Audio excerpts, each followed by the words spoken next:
Muy buenos días, son las 6 de la mañana de este lunes 28 de septiembre de 2020. Esta es la hora de la verdad. Y estos temas y asuntos que trataremos en la grata compañía de ustedes durante las próximas horas. El viernes de la semana pasada, el Banco de la República bajó otra vez las tasas de interés 25 punticos para que quedaran en 1,75. Se trata de reactivar la economía a través de un dinero barato. Por su parte, el Fondo Monetario Internacional insiste en que la caída de la economía colombiana para este año 2020 será por lo menos del 8,5%. El gobierno insiste en que va a ser del 5,5%. Y uno se pregunta para qué esa insistencia a sabiendas de que todo está mal. El mes de agosto fue pésimo para el comercio, lo que quiere decir que muy malo también para la industria. Y estamos terminando septiembre y no hay horizontes de reactivación que se vean nítidos por ninguna parte. Estamos entrando al último trimestre y las cosas son como las pinta el Fondo Monetario Internacional. Colombia utilizará 5.300 millones de dólares de los que tiene, del cupo que tiene en el Fondo Monetario Internacional, porque hay que seguir la cadena de endeudamiento. No tenemos con qué mantener el Estado que nos hemos echado sobre los hombros, y entonces nos tenemos que endeudar. Hacíamos la cuenta y con los 3 cheques fijos que suscribe y que emite el gobierno nacional forzosamente, el de las pensiones, el de las transferencias a las regiones y el del servicio de la deuda, se va todo el dinero que recauda el Estado por impuestos. De ahí en adelante, todo viene de unos dineritos de ganancias de algunas empresas del Estado. Las de Ecopetrol para el año entrante van a ser muy pocas, con este precio de $40 el barril, y lo demás es endeudamiento, endeudamiento y endeudamiento. En el Cauca vivimos una tragedia, la tragedia de Juliana y del soldado. Juliana murió cuando el soldado disparaba, al parecer, todo parece indicar que le disparaba a las llantas del automóvil. La pregunta crucial es elemental. ¿Por qué se estaba devolviendo el automóvil? Quien lo conducía, el marido, compañero, como se llame, de Juliana, dice que era que se le había olvidado un papel. No parece que uno se dé vuelta en un papel en un retén del ejército y que, bueno, en fin. Sergio Gel nos contará una historia sencillamente terrorífica sobre ese automóvil. Prepárense, prepárense. ¿Qué va a pasar en Manizales después del triunfo del Once Caldas sobre Nacional? Ese triunfo nos pareció estupendo. Los hinchas del Once Caldas en todo el país vibramos de felicidad, pero miles de manizaleños se situaron en la parte del cable. Quien conozca Manizales ve que desde el cable se puede ver mucho del estadio abajo, sin tomar medidas de precaución, dando gritos, dando saltos. Esto es para indicar que estamos haciendo todo lo posible para tener un rebrote grande del coronavirus. Y no solamente es en Manizales, sino en muchos lugares del país, pero ponemos de ejemplo lo que pasó en el partido Once Caldas Nacional. Ahora es el Tribunal Administrativo de Cundinamarca, el de Vargas, ahora le recordamos quién es Vargas, el que hace dicta una nueva sentencia para neutralizar la fuerza pública, para tomarse poderes que no tiene, para crear instituciones que no existen en la Constitución y en la ley, es decir, para dar un golpe de Estado. Es que los golpes de Estado los inició la Corte Constitucional. De ahí pasaron a la Corte Suprema de Justicia, a la Sala Civil, que dio otro golpe de Estado, con la famosa mesa y con la condena al gobierno por los supuestos abusos de la policía en el mes de noviembre, cuando unos bárbaros, unos salvajes, atacaron 40 estaciones de Transmilenio y crearon el caos que crearon en esta ciudad. Entonces, la Corte Suprema dio otro golpe de Estado. Y ahora le sigue el Tribunal Administrativo de Cundinamarca. ¿Cuántos jueces más querrán darnos un golpe de Estado? Sobre ese tema escribimos nuestro artículo en Las Dos Orillas que le recomendamos y hablaremos del asunto en nuestra nota editorial. Atentado contra el presidente Duque. Se habla de un ruso y de un israelí que tendrían una grande habilidad como francotiradores. Esperamos o que no sea cierto, o que siendo cierto sean capturados rápidamente los que pretenden semejante barbaridad. En Tibú, norte de Santander, nueva emergencia por derramamiento de petróleo. ¿Y eso qué es? Pues simplemente que atacan las válvulas para robarse el combustible y para producir cocaína. Y se infectan las regiones y matan la fauna y matan la flora, pero parece que a nadie le importaría. Vamos a ver si el nuevo ministro del Ambiente, un conservador santista, se va a interesar por el tema. Ya lo veremos. El santismo en el poder otra vez.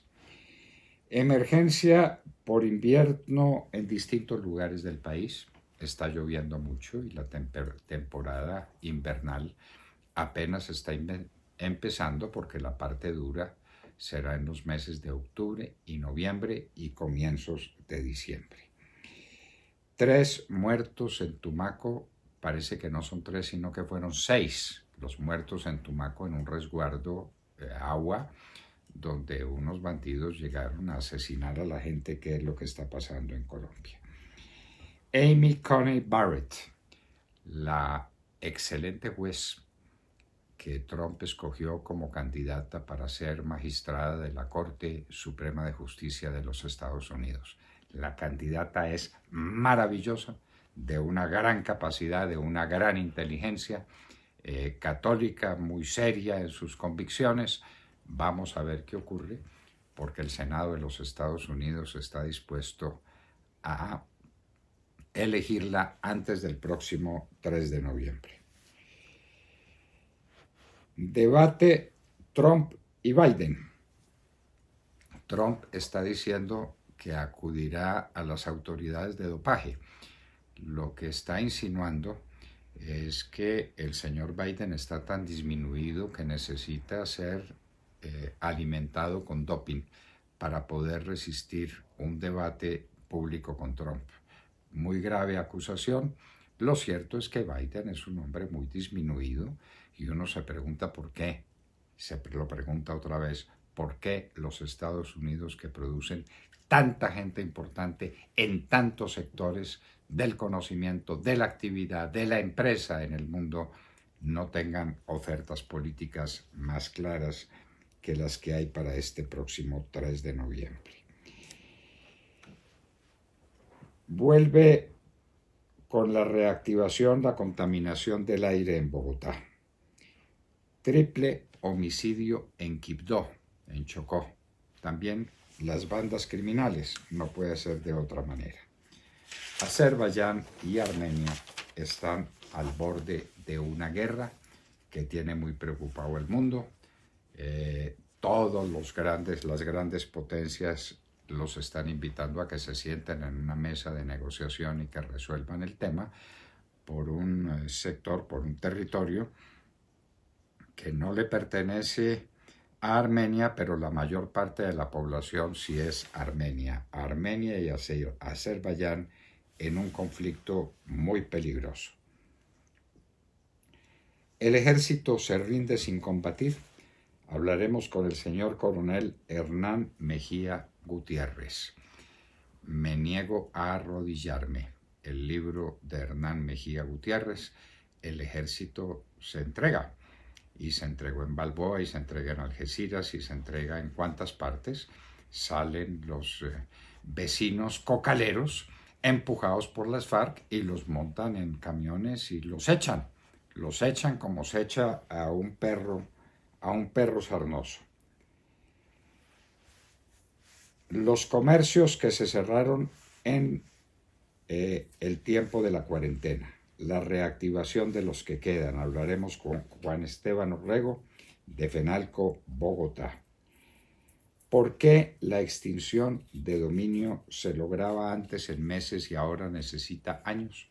Sara Magnolia Salazar, la juez de extinción de dominio, luego fiscal delegada ante la Corte Suprema de Justicia, nos hablará sobre el tema. ¿Por qué no está funcionando la extinción de dominio?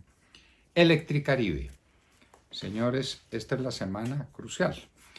Las empresas públicas de Medellín y Ener Pereira recibirán Electricaribe.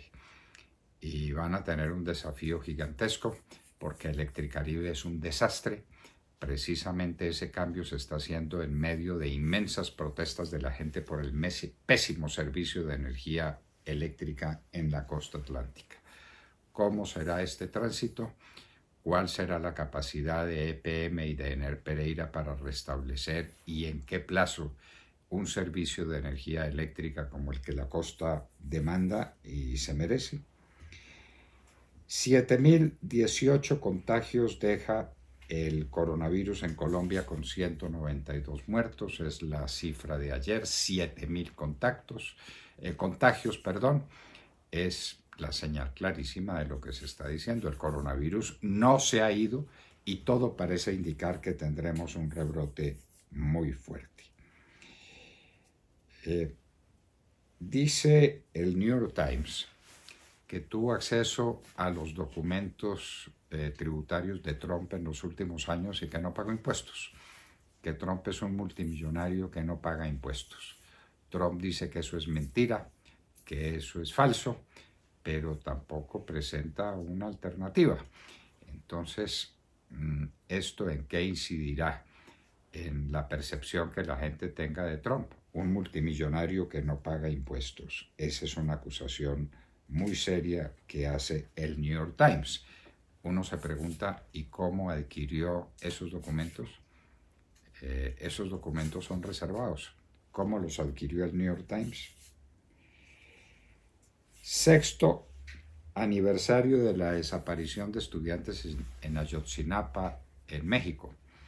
Se celebra ese 6º aniversario con múltiples órdenes de captura contra policías y soldados que pudieron haber sabido de la desaparición de estos muchachos.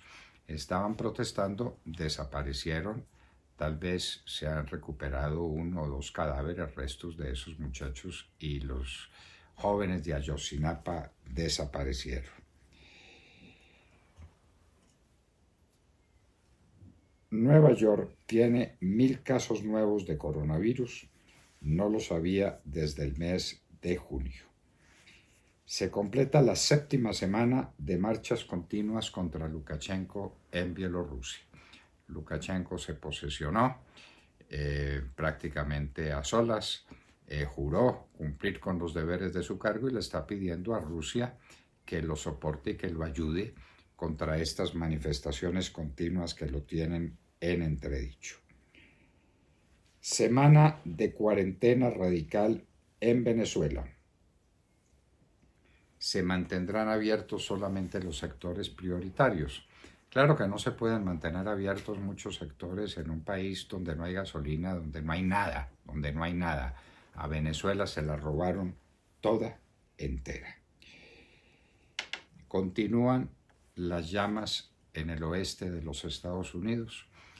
Las altas temperaturas, y es curioso, altas temperaturas cuando ya estamos entrando en un otoño que normalmente no es caluroso, y la humedad avivan las llamas y hacen inútiles los esfuerzos de miles de bomberos que han sido desplazados, inclusive desde América Central hasta los Estados Unidos. El coronavirus ya sobrepasa el 1.000.000 de muertos en el mundo. Una verdadera tragedia. Y en Hoy en la Historia, en un día como hoy, en el año 480 a.C., se juntan dos acontecimientos. Un terremoto muy fuerte en Grecia y la convicción de los griegos de que ganarán la batalla que se libra al día siguiente, la batalla naval más importante de la antigüedad, la batalla de Salamina, 480 a.C. De todo esto y de mucho más hablaremos con ustedes en las próximas horas en la Hora de la Verdad.